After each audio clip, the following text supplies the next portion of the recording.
Good morning. We're here at the brand new Lakeland Hills Mod Pizza to take a look at programming NLight version 2 for Mod.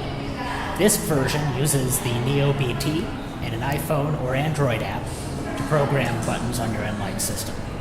Time schedules, of course, will be happening on and off via your mechanical time clock. Alright, so to program your NLight system, first connect the Neo BT to the NLight system with a piece of Cat5 cable, as we've done here.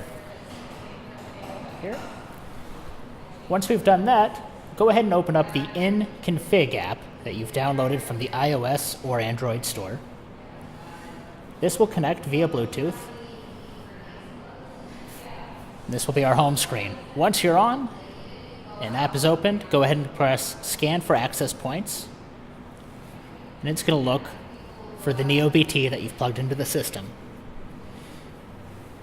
This serial number should match the serial number of the NIO BT itself, located right here on this sticker.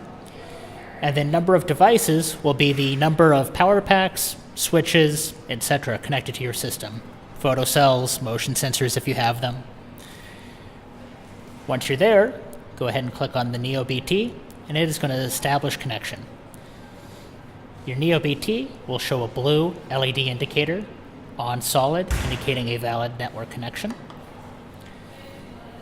And then once we're there, we'll get a listing of all of our device types on the system.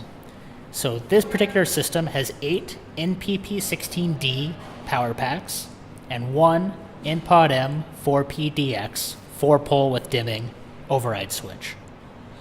From here, we can go to the control button to override individual zones on or off.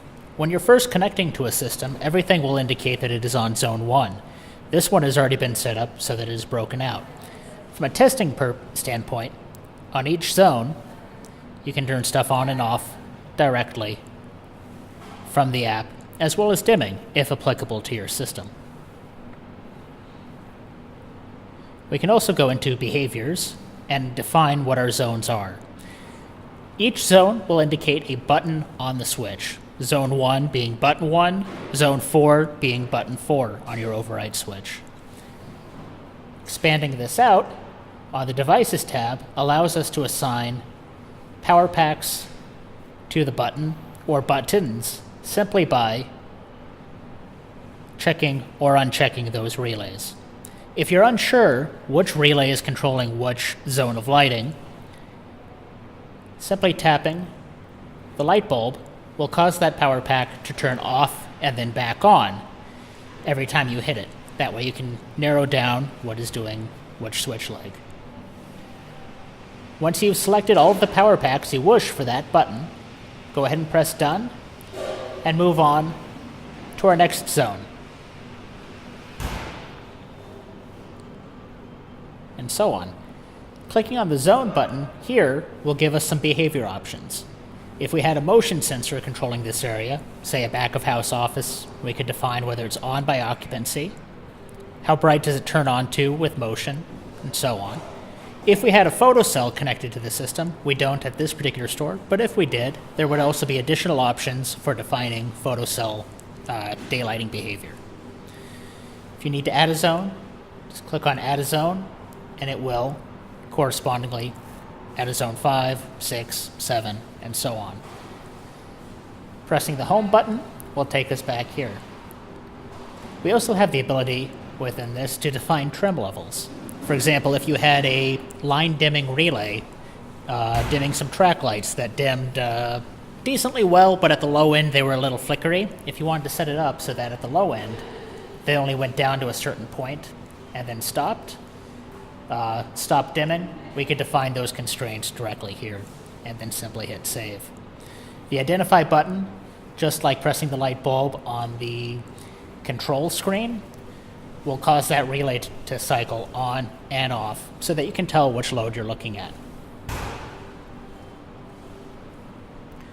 Once we're done making any changes, all we have to do is press Save, and it's going to write that information to the system. Once it's saved, walk over to your switch and go ahead and give each button a test and make sure it's doing what you think it should be doing. If it's not, all you have to do is press the home button, go back to behaviors, and reassign power packs as needed. If at any point you have questions, clicking on the cogwheel in the upper right-hand corner will pop open some information about the NConfig app. The user guide directly here will give you some step-by-step instructions on how to program using the NConfig app, as well as the tech support email and phone number for Acuity brands. This is, of course, in addition to your local help desk for Mod Pizza.